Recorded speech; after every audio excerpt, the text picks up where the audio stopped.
Hi guys, আজ আমি তোমাদের জন্য একটা নতুন ভিডিও নিয়ে চলে এসেছি। লাল লাল ঝাল ঝাল আলুর দম। তো স্কিপ না করে পুরো ভিডিওটা দেখতে থাকো।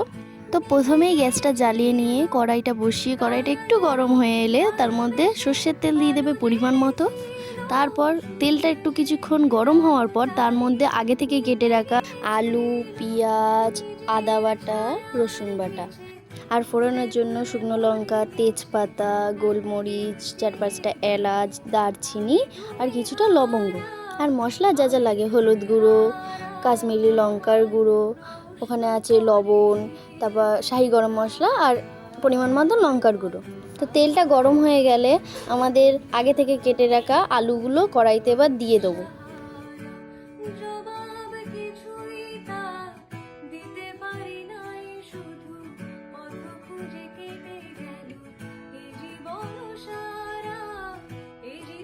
কড়াইতে আলুটা দিয়ে নিয়ে একটু নাড়াচাড়া দিয়ে কিছুক্ষণ ভাজার জন্য রাখবো।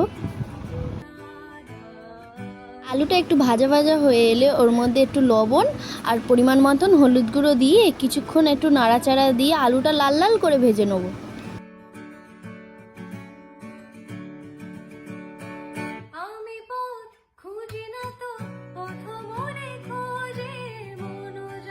আলুটা আমাদের লাল লাল করে ভাজা হয়ে গেছে, এবার আলুটা আমরা তুলে নেবো একটা পাত্রের মধ্যে।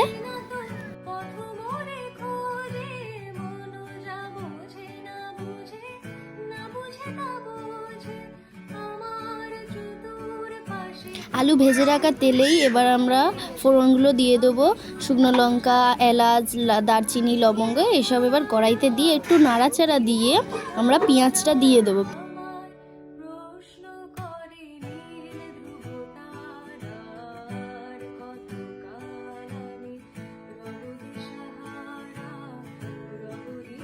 পেঁয়াজটা যখন একটু ভাজা আসে ওর মধ্যে একটু পরিমাণ মতো না একটু লবণ দিয়ে দেবো। লবণটা দিয়ে একটু পেঁয়াজটাকে ভালো করে ভেজে নেবো।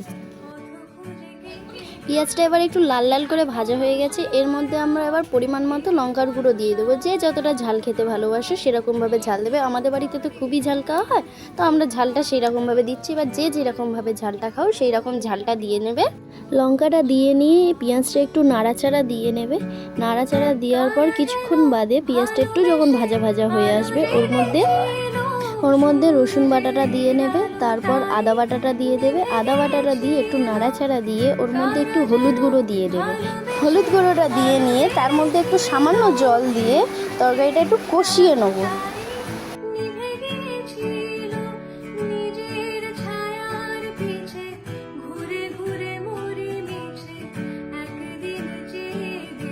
তরকারিটা কষিয়ে একটু তেল ছেড়ে এলে ভেজে রাখা আলুগুলো সব দিয়ে দেবো ওর মধ্যে। এখন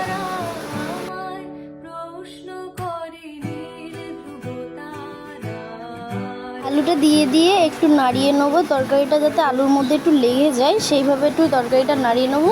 সেরকমই কিছুক্ষণ ধরে আলুটাকে দিয়ে এবার কষাবো যাতে আলুটা একটু নরম হয়ে আসে। আলুটা একটু নরম হয়ে এলে একটু কষানোর সময় একটু জল দিয়ে দেবে।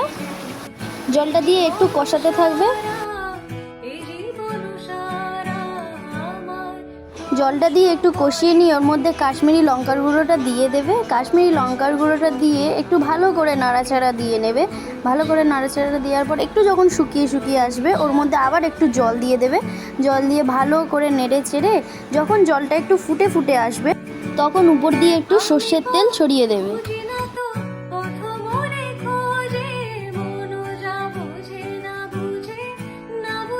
তেলটা দিয়ে একটু ভালো করে কষিয়ে নেবে। যতক্ষণ না তেলটার কাঁচা গন্ধটা যাচ্ছে ততক্ষণ তরকারিটা একটু কষিয়ে নেবে।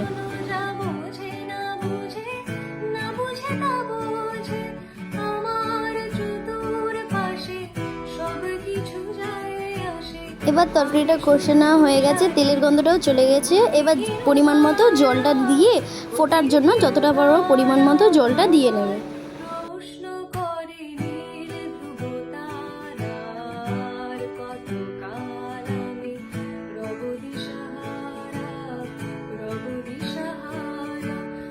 তরকারিটা ফুটে গেলে এবার স্বাদ মতো নুনটা হয়েছে কিনা সেটা একটু দেখে নেবে। তো আমার এখানে অল্প নুন লাগবে, তো আমি এখানে নুনটা দিয়ে নিলাম। তোমাদের এবার যতটা লাগবে সেরকমভাবে নুনটা দিয়ে নেবে।